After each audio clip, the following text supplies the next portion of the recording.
എന്റെ യൂട്യൂബ് ചാനലിലേക്ക് ഏവർക്കും സ്വാഗതം. നമ്മൾ ഇന്ന് തുടരുന്നത് ഇടനാഴിയിലെ കവിത എന്ന പ്രണയകഥയുടെ അടുത്ത ഭാഗമാണ്. അധ്യായം 7. Arts fest.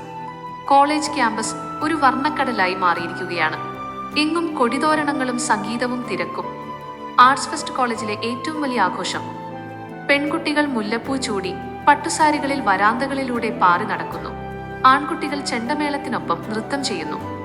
എന്നാൽ ഈ ബഹളങ്ങൾക്കിടയിലും മായയുടെ കണ്ണുകൾ തിരിഞ്ഞത് ആർട്സ് ബ്ലോക്കിന്റെ ഇടനാഴികളിലായിരുന്നു.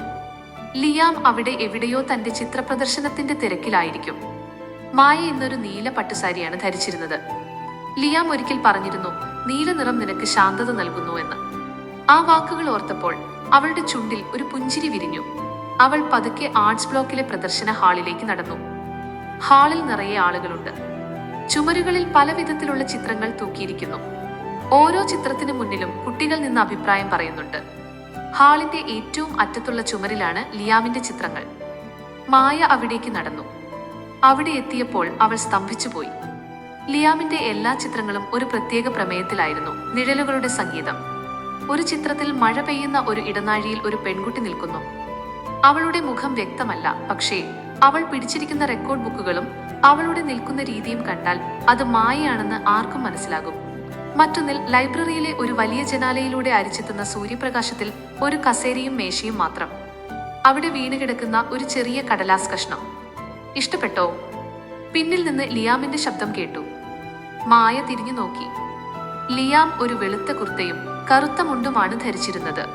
അവന്റെ മുടി അപ്പോഴും അലസമായി കിടക്കുന്നു. അവന്റെ കണ്ണുകളിൽ ഉറക്കമില്ലാത്ത രാത്രികളുടെ ക്ഷീണമുണ്ടായിരുന്നുവെങ്കിലും ആ മുഖത്ത് ഒരു വലിയ വിജയം നേടിയ ഒരാളുടെ തിളക്കമുണ്ടായിരുന്നു.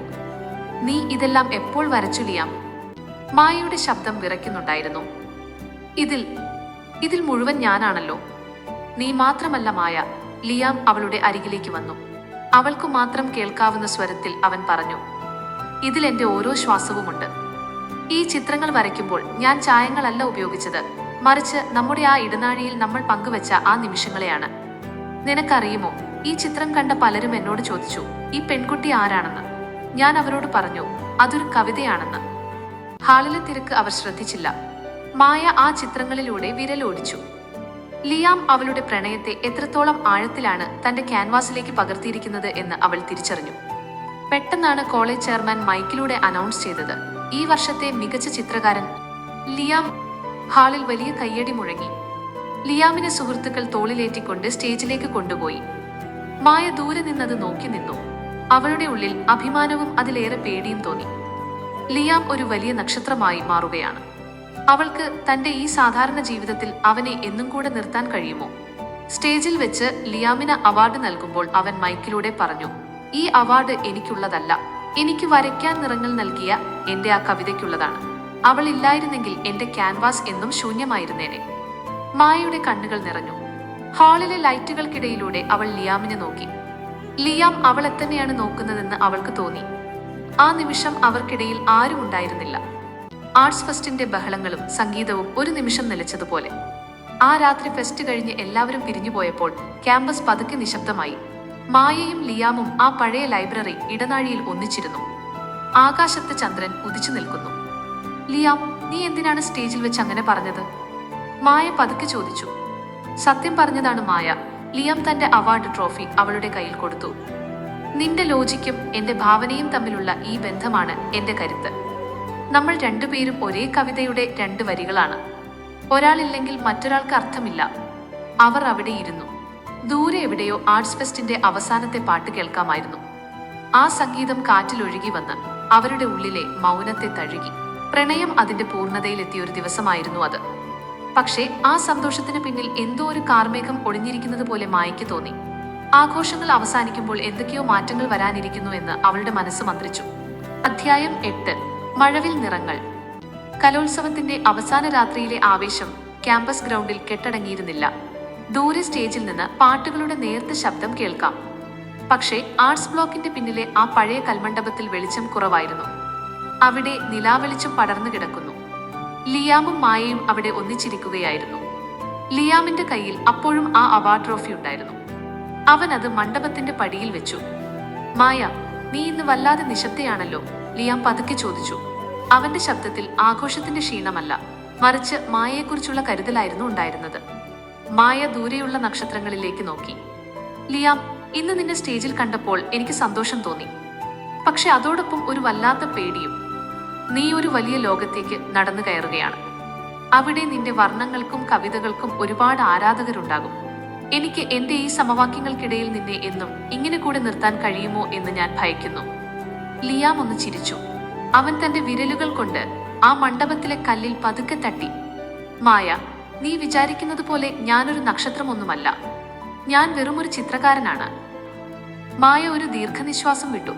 എന്റെ ജീവിതം എപ്പോഴും ഇങ്ങനെയായിരുന്നില്ല ലിയാം. ഞാൻ ജനിച്ചു വളർന്നത് വലിയൊരു കൂട്ടുകുടുംബത്തിലാണ്. പക്ഷെ അച്ഛന്റെ കർക്കശമായ നിയമങ്ങൾക്കിടയിൽ എന്റെ സ്വപ്നങ്ങൾക്ക് ചിറകുകൾ ഉണ്ടായിരുന്നില്ല. എനിക്ക് ചിത്രങ്ങൾ വരയ്ക്കാനും പാട്ടുപാടാനും ഇഷ്ടമായിരുന്നു. പക്ഷെ അച്ഛൻ പറഞ്ഞു, അതൊന്നും ജീവിതത്തിന് പണം നൽകില്ലെന്ന്. അങ്ങനെയാണ് ഞാൻ ഈ ലാബുകളിലും പുസ്തകങ്ങൾക്കിടയിലും എന്റെ ഇഷ്ടങ്ങളെ ഒളിപ്പിച്ചു വെച്ചത്. ആദ്യമായാണ് ഒരാൾ എന്റെ ഉള്ളിലെ ആ കവിതയെ പുറത്തെടുക്കുന്നത്. ലിയാം അവളുടെ കണ്ണുകളിലേക്ക് നോക്കി. ആ കണ്ണുകളിൽ നിലാവെളിച്ചത്തിന്റെ തിളക്കവും ഒപ്പം പഴയ കാലത്തെ നോവുമുണ്ടായിരുന്നു. മായ, നിന്റെ അച്ഛൻ നിന്നെ ഒരു യന്ത്രമാക്കാൻ ശ്രമിച്ചേക്കാം. പക്ഷെ നിന്റെ ഉള്ളിലെ ആ മഴവിൽ നിറങ്ങളെ ആർക്കും മായ്ക്കാൻ കഴിയില്ല. ഫിസിക്സിലെ സ്പെക്ട്രം പോലെയാണ് നീ. പുറമേ വെള്ള നിറമായി തോന്നുമെങ്കിലും ഉള്ളിൽ 1000 നിറങ്ങൾ ഒളിപ്പിച്ചു വെച്ചിട്ടുണ്ട്. മായ പതുക്കെ ചിരിച്ചു. നീ എപ്പോഴും ഇങ്ങനെയാണോ? എല്ലാ കാര്യങ്ങളെയും ഇത്ര മനോഹരമായി കാണാൻ നിനക്ക് എങ്ങനെ കഴിയുന്നു? കാരണം ഞാൻ നിന്നെ കാണുന്നത് എന്റെ കണ്ണുകൾ കൊണ്ടല്ല മായ, ഹൃദയം കൊണ്ടാണ്, ലിയാം പതുക്കെ പറഞ്ഞു. അവൻ തന്റെ സഞ്ചിയിൽ നിന്ന് ഒരു ചെറിയ കടലാസ് കഷ്ണമെടുത്തു. അത് ഒരു ചോക്ലേറ്റിന്റെ കവറായിരുന്നു. അവൻ അതിൽ തന്റെ പെൻസിൽ കൊണ്ട് എന്തോ വരച്ചു. ഇത് നിനക്കുള്ളതാണ്, അവൻ അത് അവൾക്ക് നൽകി. അതൊരു ചെറിയ ചിത്രമായിരുന്നു. ഒരു പെൺകുട്ടി തന്റെ കൈകളിൽ ഒരു മഴവില്ല് പിടിച്ചു നിൽക്കുന്നു. അവളുടെ കാൽക്കൽ തകർന്നു കിടക്കുന്ന ചങ്ങലകൾ. ഇതാണ് നിന്റെ യഥാർത്ഥ രൂപമായ, ലിയാം പറഞ്ഞു. നീ സ്വതന്ത്രയാകണം. നിന്റെ സ്വപ്നങ്ങളെ പിന്തുടരാൻ നിനക്ക് കഴിയണം.